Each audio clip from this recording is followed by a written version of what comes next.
See, Yanko. For me, I'm gonna be free.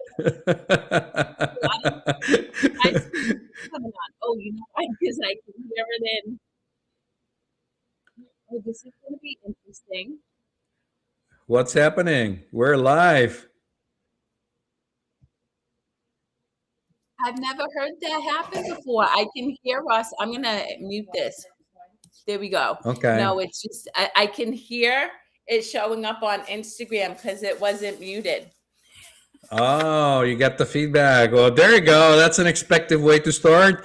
There Hello, you go. people. All right. So why are we here, Yanko? We're here to no particular reason. We just show up every Friday and welcome.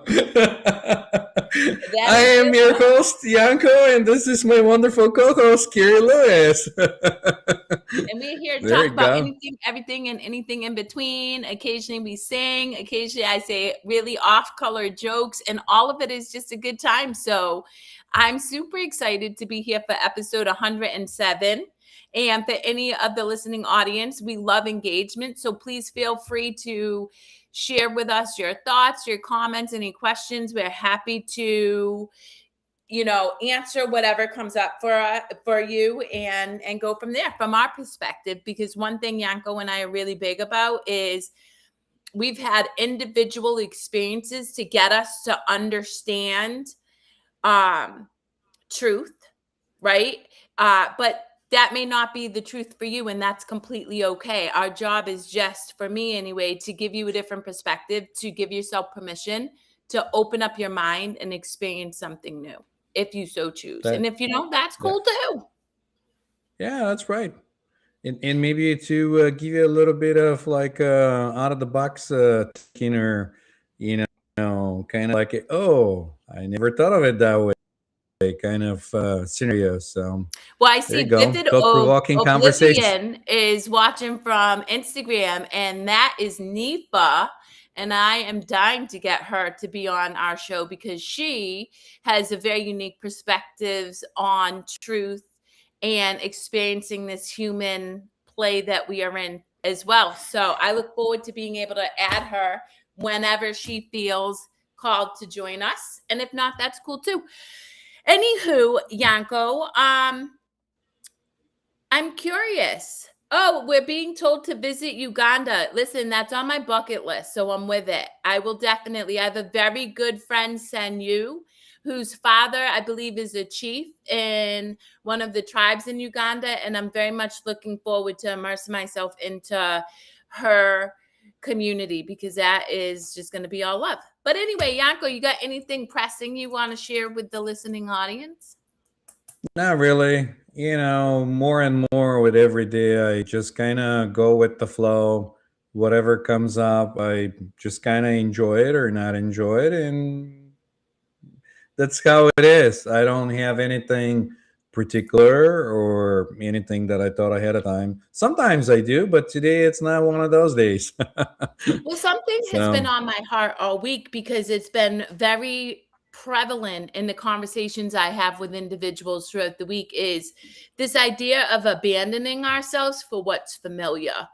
And what I mean by that is maybe creating space with an individual because we know that that individual no longer fits the experience we want to have. It doesn't feel good, it doesn't honor us, and yet because it's familiar, when things feel hard and scary in our worlds, we go back to that individual seeking solace because it's what we know. And there's nothing inherently wrong with that. We all get to have the experience we choose in this life, but it makes it challenging for you in the space of expansion. And it also can cause you to get caught up in that cyclic behavior, those old patterns of behavior, those old self-doubts, those old belief systems, because you're in this messy middle. And because it feels scary, you just go back to what you know. And so I really encourage people, growth is uncomfortable. It just is. I'm constantly being pushed and stretched and challenged beyond my understanding, beyond what feels physically comfortable for me. And yet that is where I learn one myself, I learn truth, and I really have come to understand that we are limitless energy that can co-create anything we want. I can't do that when I stay stuck in familiar experiences, stay in a marriage that doesn't fill my heart, or an old belief system that doesn't align with where I want to go. So it's something I really would encourage people to consider is, where are you abandoning yourself? Where you are letting yourself go back to what's comfortable just because it's what you know, rather than step into the unknown to potentially see a different experience for yourself, have new challenges and growth and expansion. Wonderful. Yeah, I observed that. I mean, you're 100%.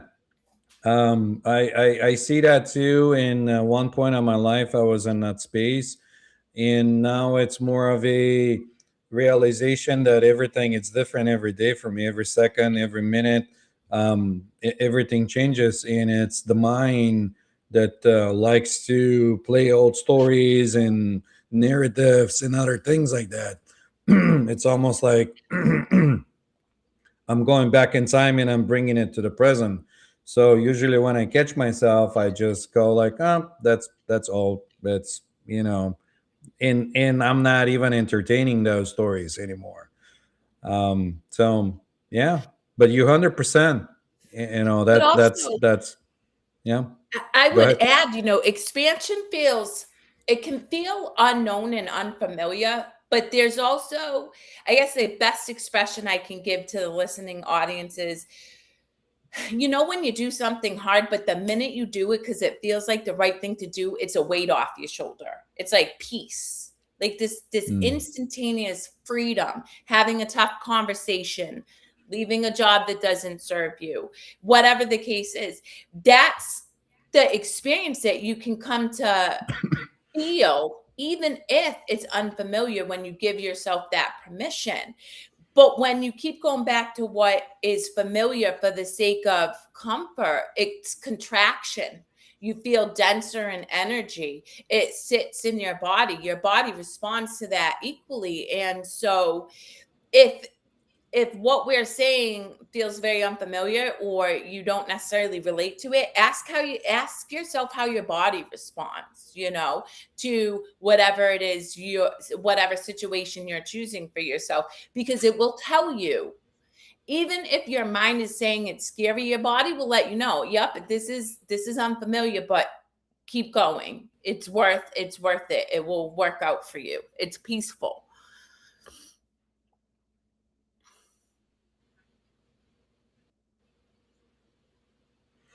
I mean, that's without saying it. Well, maybe not for everyone, but when you start trusting that everything it's okay, everything it's okay, and you trust your inner knowing that what has to happen happens the way it's supposed to happen. Um, and I apply that in different situations when I'm maybe running late and I'm stuck in traffic and I know where I'm supposed to be when I'm supposed to be. And then all that pressure of like going to wherever I'm supposed to go just falls off and everything works out.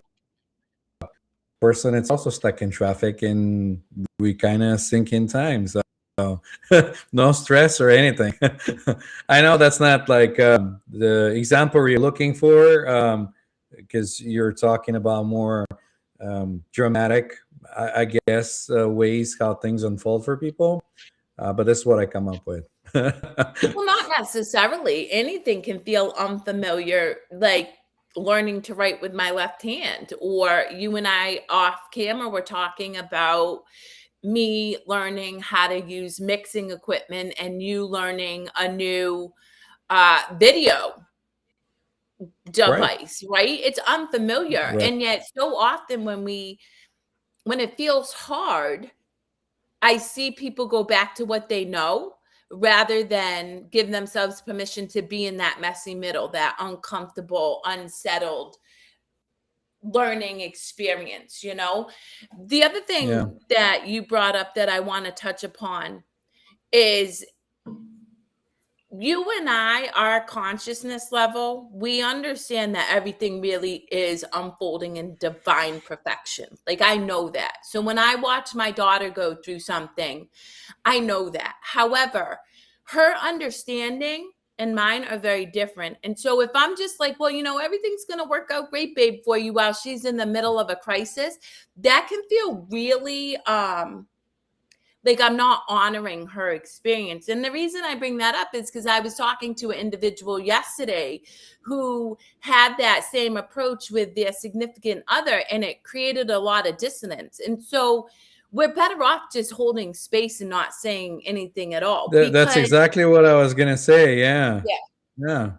Because yeah, if you can hold that vibration of like I feel you and you have that connection with somebody, I even watched somebody that I watched a video of somebody doing like a eye gazing thing in the park where he just sits and people come in and sit and they just stare at each other's eyes without talking about anything, and you yeah, just practically share space, and you can see how that, because it's quiet, when the mind quiets, how that stirs different emotion in different people, and just having that other person sitting with you and sharing that space with you, it's good enough in that moment and yeah. unfolds beautiful. You don't have to say anything. Well, even more than that, though, we can do more harm than good, right? If somebody we care for feels dismissed, and that's usually how they perceive it, or some kind of, oh, you don't understand what I'm going through, whatever, by us saying, oh, well, everything's working out for the highest good, don't worry about it, it's great, they're gonna be like, this bastard. And so, for me, I really do, I witness, my daughters are great opportunities for me to really watch when my ego comes up and wants to fix it or make up a story, but I just observe, and I not only observe her, but I also observe what is coming up internally for me, because it's always a mirror reflection, and what is it that I can honor within my little girl That's right. self and let go. That's right. That's right. Yep. I mean, everything. It's exciting. It's a one big stage that we play, and we get to play it the way we want to play it. Yeah, Yeah, 100%. it's wonderful. You know what brings the joy for me is that unknown, because if I know how next moment it's gonna unfold, it's not gonna be exciting, because like you're gonna know how it's like watching a movie that you've already seen. You know how it's gonna end. There's no mystery, there's no excitement, there's nothing in that moment. So it might be something that it's like really traumatic that it's unfolding, and sometimes I just kind of step back and I go like, okay, this is going on, obviously I'm in the middle of it, let's see what's gonna come out. Or I just go like, whoa, that was kind of strange. Well, it's interesting because I mean, you speak to, it does get boring, and as you've shared in the past as well, in a bliss state, like you're in perfect euphoria, like you're just in, but Mm, it gets boring, right? Like I can sit in myself in a chair and be like, "Woo!" But then I'm like, well, this is boring. What do I want to do right now? And then I just go do something else. It can there you get go, very, and very you boring. create. That's how you create your reality, and you create it from spontaneity in that moment. Whatever moves you, even like doing something that might be strange, it could be fun to you. So why not Yeah. do it? Enjoy the Or moment. talking in tongue or some random language like Nana did to There you me today. go. There you go. You But, know. here's the thing that I really encourage our listening audience to consider. The minute we decide we know something, we close off our brain from getting information that contradicts that belief, right? And so for anybody who's listening and this feels really hard to accept or there's resistance, first off, get curious about the resistance. Why are you why is there resistance? Because the very permission to ask why there's resistance is opening up your consciousness to deeper understanding. But then even going further than that, if you literally just say, I suspend everything I think I know and I'm open to the highest good for all, you've opened up your mind to infinite wisdom, because you haven't told your mind that you know something and closed off other forms of information, other understandings. And so if the listening audience wants to play with this and try this, I encourage you, don't listen to me and Yanko. We are huge proponents of don't believe anything. That's why I'm not big into religion and all this dogma, because you're led to believe that you have to follow a certain set of practices, whatever, to have this connection with creation. And you don't. You just have to give yourself permission to let go of what is familiar and known and open to infinite everything. And then it gets really wild, as Yanko could attest to, because it's a wild ride, baby. If we really the it is possibility, let me interesting. just tell you, infinite is exactly that. It's infinite. The way I can describe it is a if you thought that you have like a color picture or and it's like really good, it's like jumping from 1080 to 4K to 6K. You know, it gets more exciting and more exciting and more color and more joy and more fun in any way it's possible. 100%. Like I, I always the first time I saw like the trees and the rocks and the grass vibrating and like looking near, I was like, wow. And I'm not even on drugs. And look, it was a time when I would have taken drugs to feel that experience, just saying. Um, no, but it's true. Like it really is. There's just infinite possibility when you give yourself permission. And it's so funny because I continue to just observe. People won't give themselves permission. They would rather stay in what's familiar and known Yep. than suspend what they think they know and have a new experience, whether it's from religious ideology, family belief systems, the cultural structure of how you have to make money, all of that. It's so embedded. And I do understand, epigenetics plays a part in it, that it is a collective consciousness. So giving yourself permission actually forces you to break the collective consciousness, because a belief is only as strong as the collective people subscribing to that belief. But the reality is we as spirits are meant for expansion. So what happens is you end up suffering because you were never meant to stay subscribed to the systems and the ideologies that you've been brought up in, that we all bought into at some point. And so it really is worth giving yourself permission and see how it goes. The proof is in the pudding and the experience.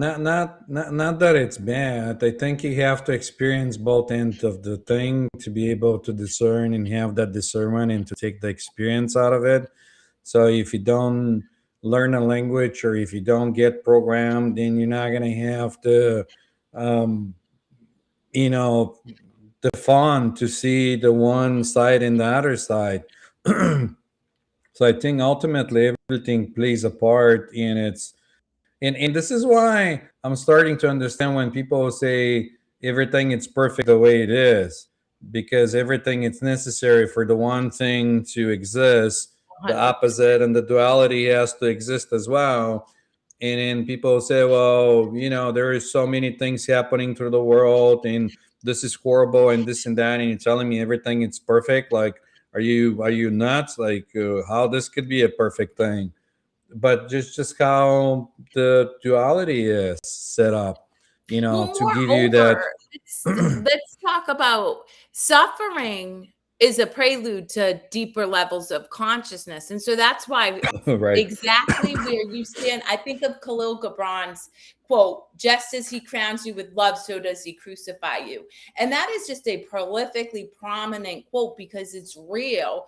And that if we don't suffer, what is going to cause us to push ourselves outside of what's familiar to experience something new? Hey, beautiful Remy, thank you for joining us from the Middle East. We appreciate your beautiful self. If you have any thoughts, please feel free to share.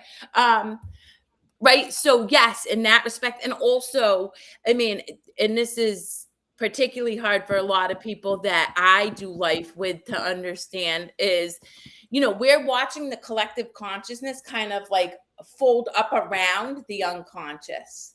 Right. So you see the old paradigms crumbling and it feels really scary. But you and I are in touch with people who vibrate at very high levels of energy that are much more powerful in their state, because unconditional love vibrates at a massively more powerful state than fear, and we're just wrapping around the collective known, and eventually you're just going to see it all crumble. Now, does that mean that people who are starting to shift in consciousness won't suffer? No.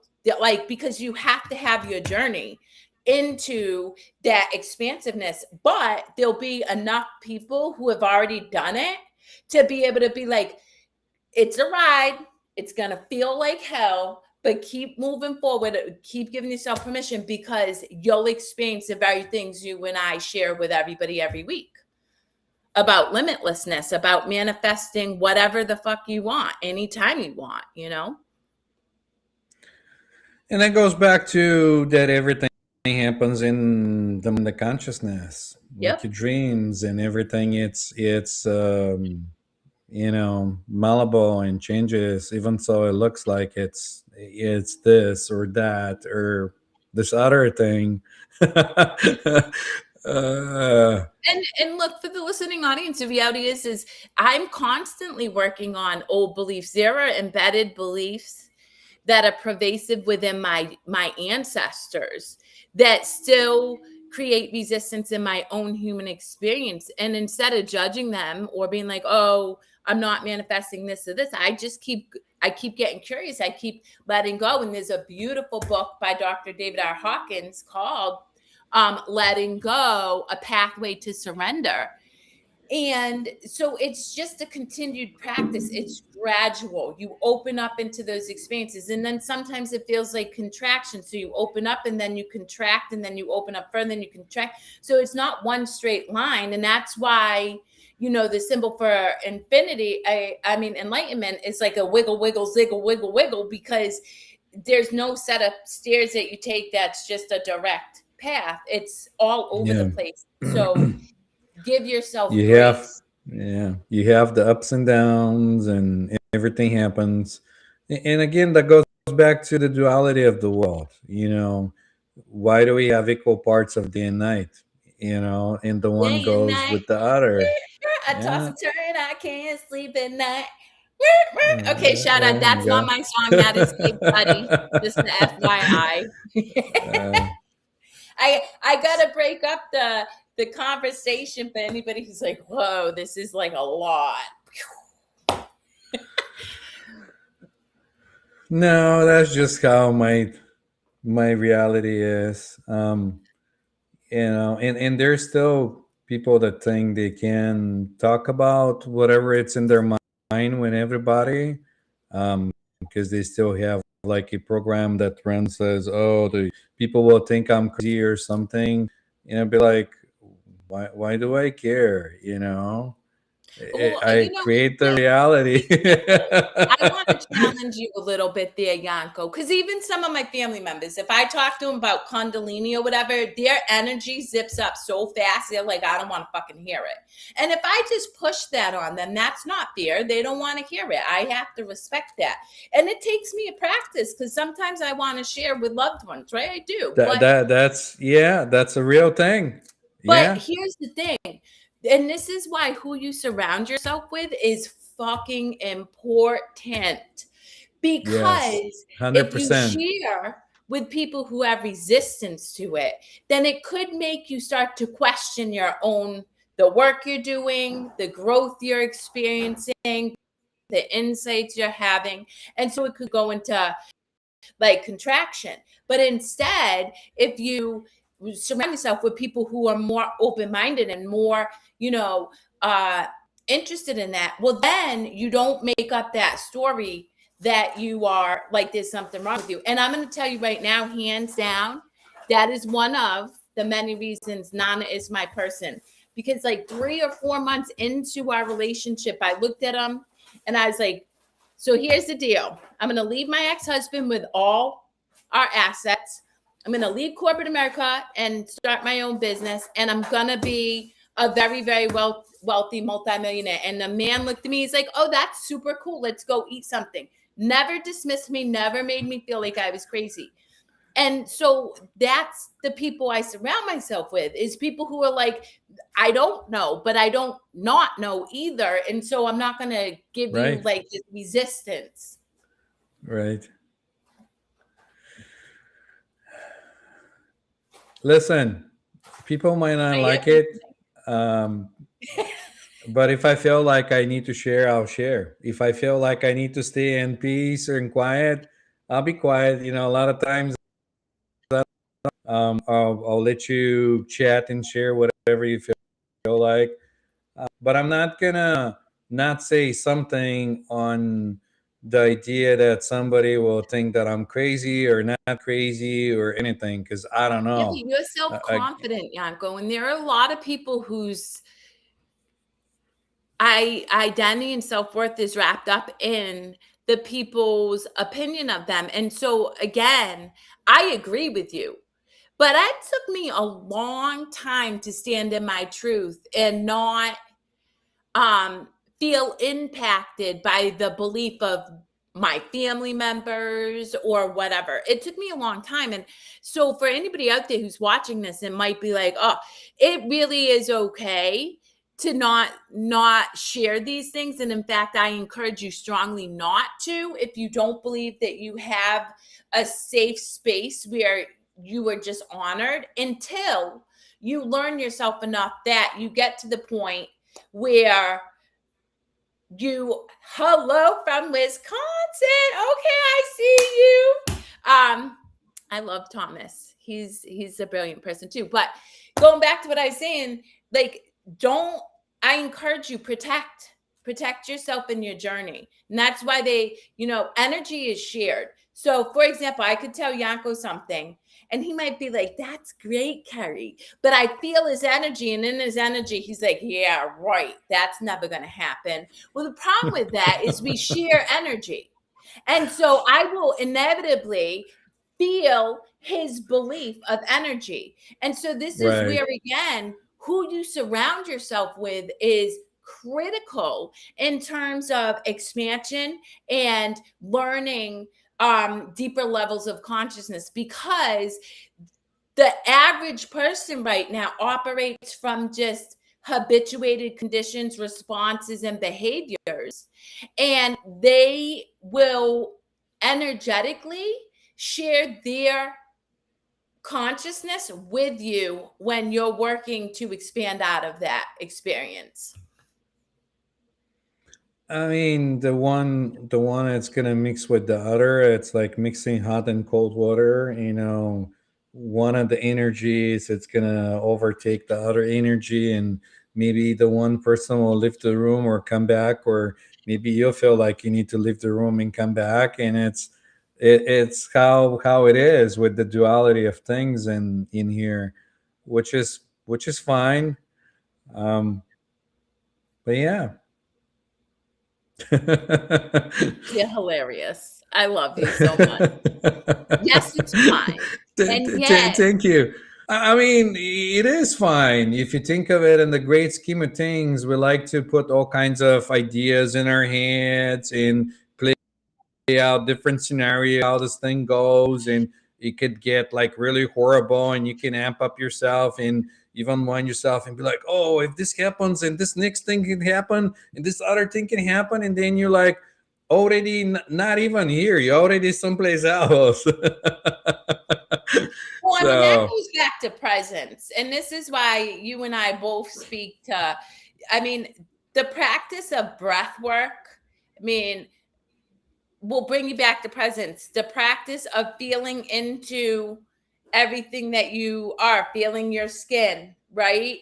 Um, Feeling your butt on your seat, anything brings you back to presence. The minute yeah, you're in yeah, presence, you're at peace. But so yeah. often, everybody's either in their past or worried about the future. If you're in your past, you're bringing your past into this current moment, which is then creating a future very similar to your past, right? And then if you're worried about the future, you're bringing fear into the possibilities of the future. So breath work is hands down the quickest way to come back to presence. Now there's a million other tools, but for the sake of just gaining access to something quick and easy to bring you back into now and not being in your head is just breathing, like focusing on your breath. And again, don't take our word for it. Try it. Try it. I dare you. Yeah. But it's so Although interesting. it's nice, it's nice if you have somebody to remind you of that. If you have like a support group or somebody that's going through the same journey as you, and they see you like you checking out or something else that's going on, they can go like, "All right, just breathe, man. Just breathe," and then they go like, and they come back, and it's a wonderful thing. Well, I use breath work with my clients that I work with, physical fit. I love that. Good on you. Yes. Um, that makes my heart happy. But it's we're all each other's miracles, and we can all remind each other to come back to presence. I might be in my head worried about something, and then you text me at the exact moment, and I'm like, oh yeah, I was just lost in unconsciousness for a second, but I'm back. Whoop. Which I do all the time, by the way, because that's just the nature of our brain. And breath work actually trains your brain to be singularly focused as well over time. And that's the other thing I really try to encourage people to recognize. A lot of people tell me, oh, I can't meditate. Do you know that if you are just completely absorbed in eating food, like feeling the carrot on your tongue as it crunches and goes down your throat, walking, feeling the heel touch the ground and then feeling the toes, all of that's meditation. You don't have to sit in a chair and be like, oh, right? You can literally be present. Meditation is just a form of coming back to this moment, coming back to. And so I encourage people, work on breath work if that feels right, but don't feel like you have to tell yourself this narrative, I can't meditate. You absolutely can.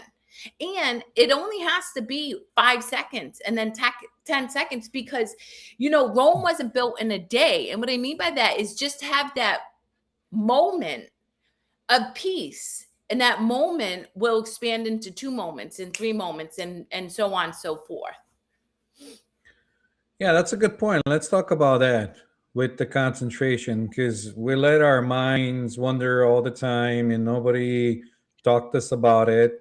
And then I'm seeing that a lot of um, like a programming it's going on, not in a way that it's covert or not, but it trains your mind for your attention to flicker faster, and you train your TikTok, all brain. those reels, babies, dopamine. Yeah. That's what I was gonna say.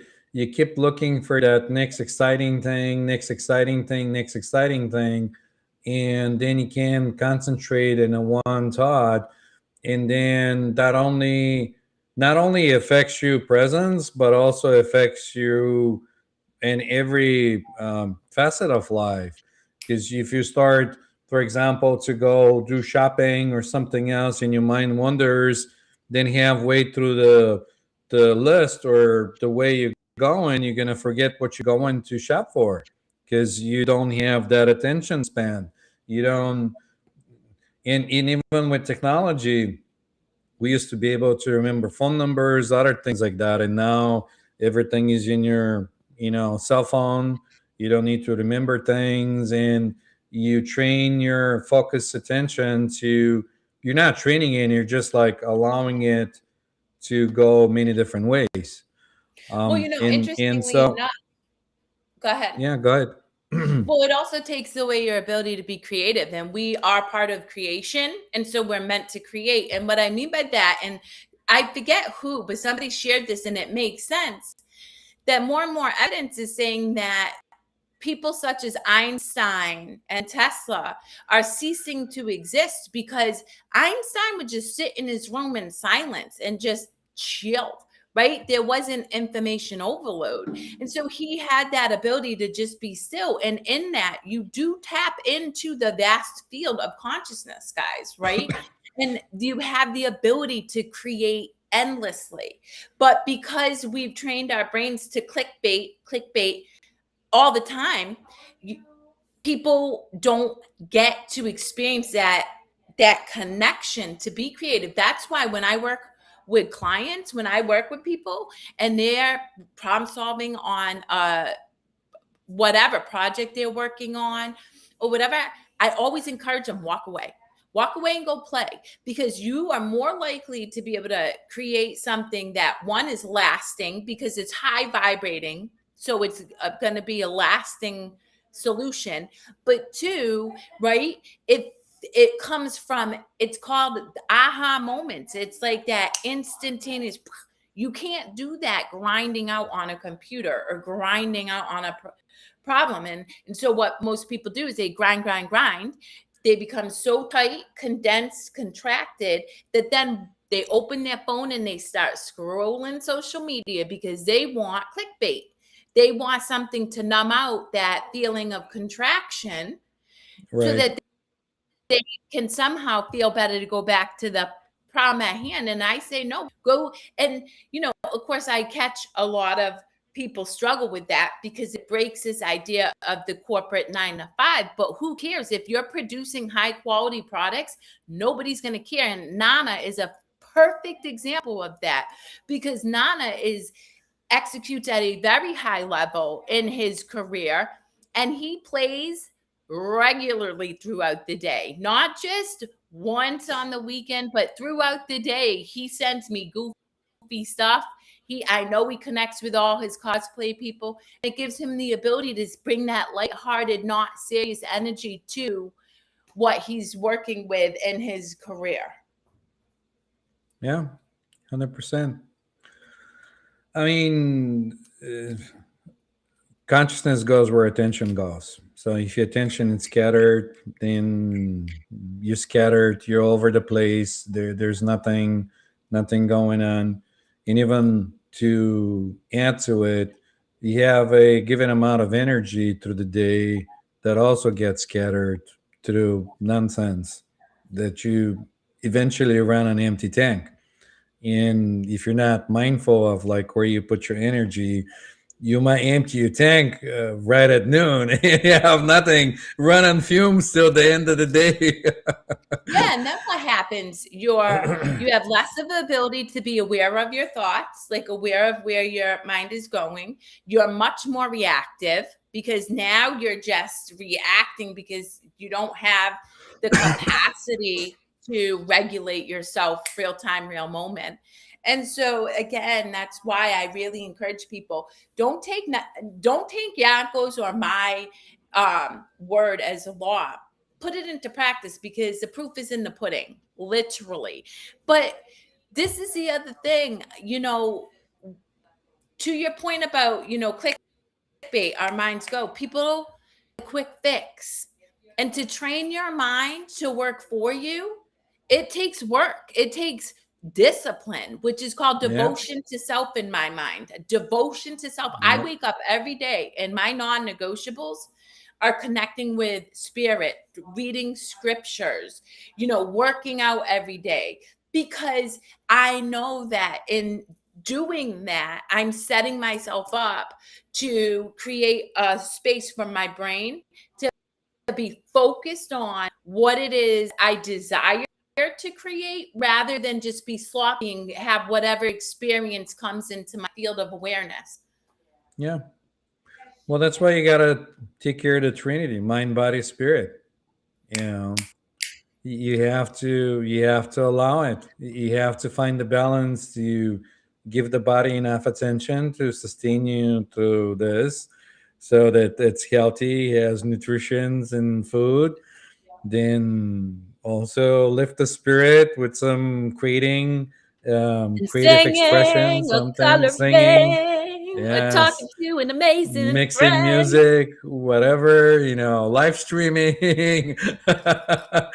um, and yeah, and then nurture your mind too. Give it some food. Read some good books. Give it some good information, something to chew on, instead of filling it with all kinds of other things. Because the mind gets filled the same way the body gets filled. If you're not mindful of what you're consuming, it's like food. Are you consuming shows? Are you consuming, soap operas or whatever you're doing? Like, what are you filling your mind with? It's true. I watch people in my life who their life is constant drama, and I love them. I mean, they're the best.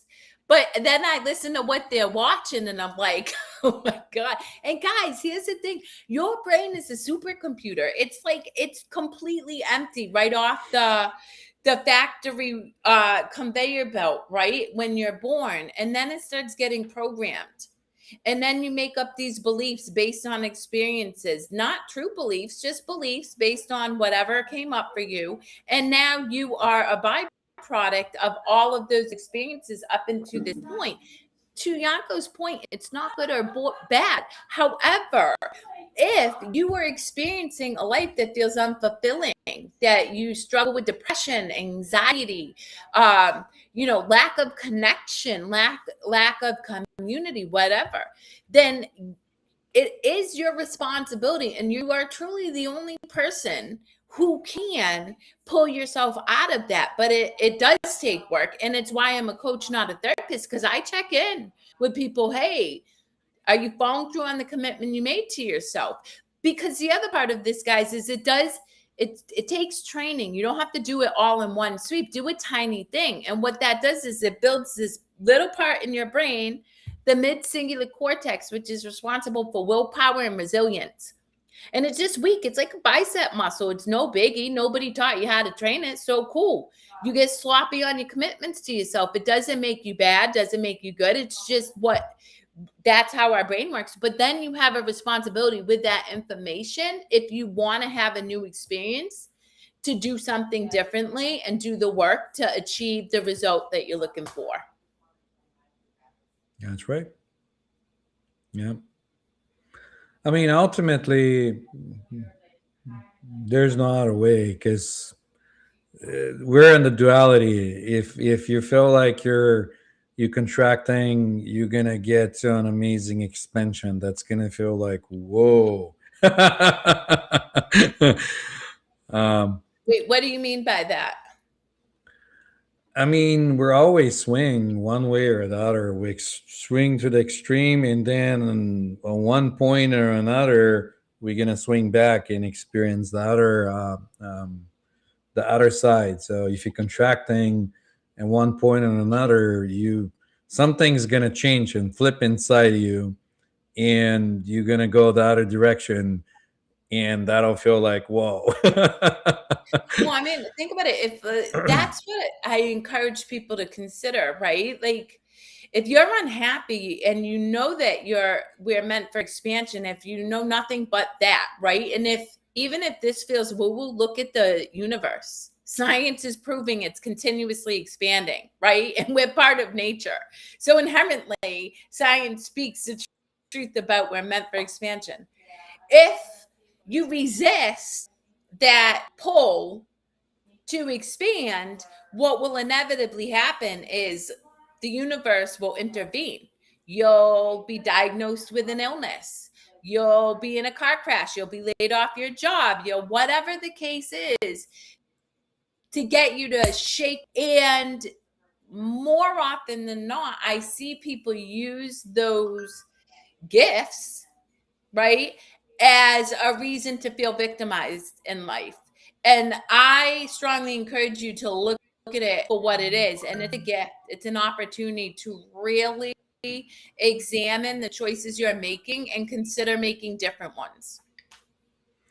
Even if you sit and you marinate in your life choices. I mean, and now, because before I haven't done that, and I haven't done it recently, but there was a point when I was just like sitting in silence and seeing what's coming up, different stories, different experiences, even going back to childhood. And everything happened for a reason. I had those experiences, so I know what that is like, to be able to discern and have the polarity, to have the one side and the other side of the experiences. So even if I have a chance to go back in time and change something, I won't change a thing. Me That's what neither. I'm gonna say.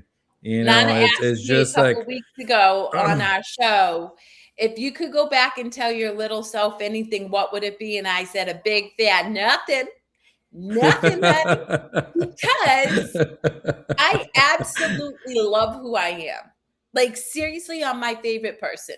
I was telling my cousins the other day, I could get lost in the woods and disappear, and people would be looking for me and be like, Kerri went into, because I really enjoy myself. And to your point, Yanko, I never know what I'm going to experience. I could be happy as a clam and then all of a sudden be overcome with sadness. And then I'm outside playing with the grass. And right, I just love myself and who I am as a result of everything I've experienced. And so I have deep appreciation and gratitude for even the deepest moments of suffering, because it's allowed me to get to the space of real unconditional love, which is a very, very high vibrational energy.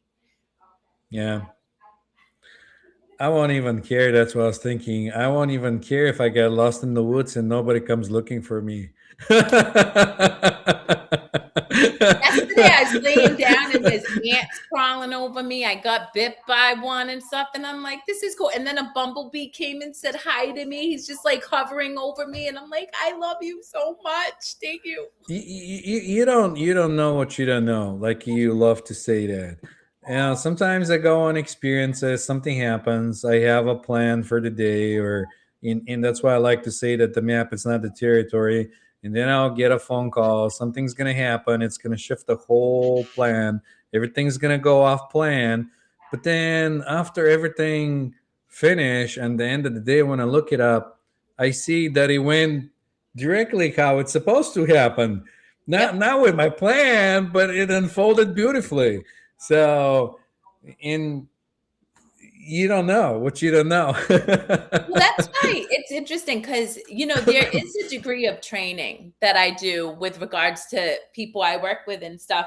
And one of the things I make damn sure I work with them on understanding is they could cancel a meeting with me a second before we were due for it. And I am completely unbothered.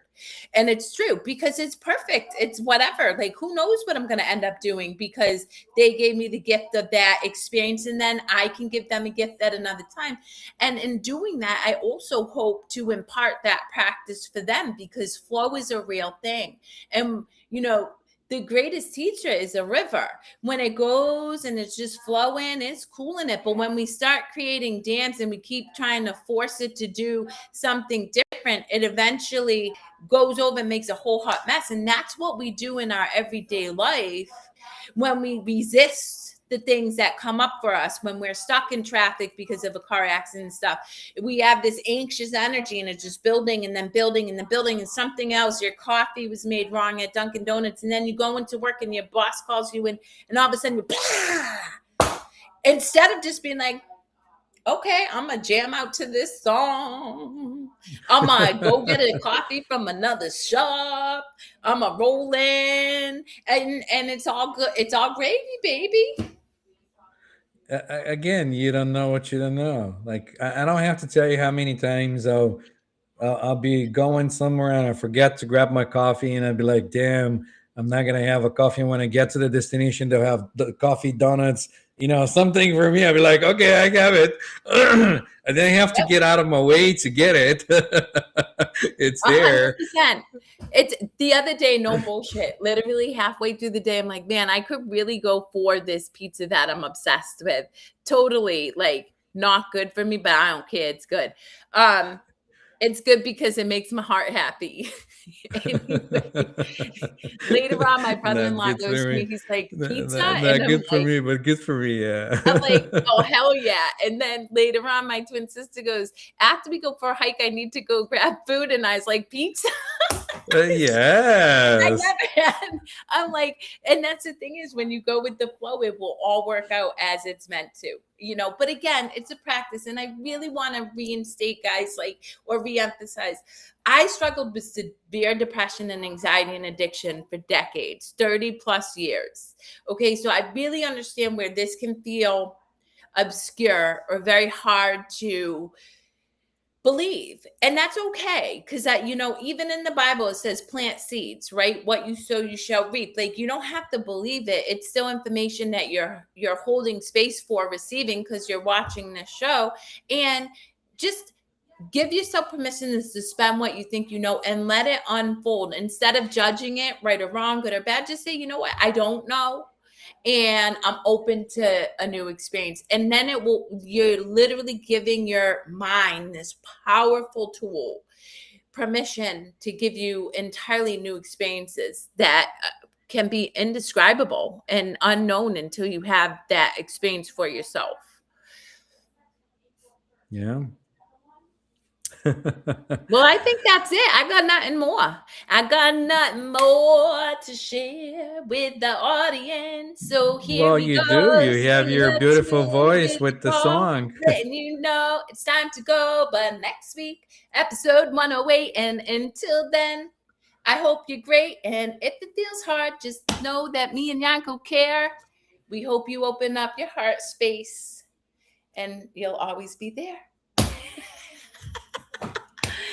There you go. I like how you come up with the rhymes with 108. Yeah, great. Well, you know why? Let's share with the listening audience. Much like you, I don't have an expectation of what is to unfold. There's no, oh my God, the audience is going to judge me because I'm not a professional singer and I don't rap it. Oh my gosh. And so when you just allow yourself to be present in this moment, you flow and things just come. Things just happen. Things just Because happen. that's just the reality of the world. It's a Israel one thought happening. this year. It's a one happening. Thank you, Nelly. She says, bravo. There you go. Thank you, Nelly. We love that you stop by and exchange Yes, we energies with us. do. And I learned a Bulgarian word. So how do you pronounce it now? Bravo. Yeah. No, in it's the same thing. It's bravo. It's just with a different letters. Okay. Well, there you go. All right, guys. Until next time, peace and chicken grease. Bye, guys. We'll see you next Friday.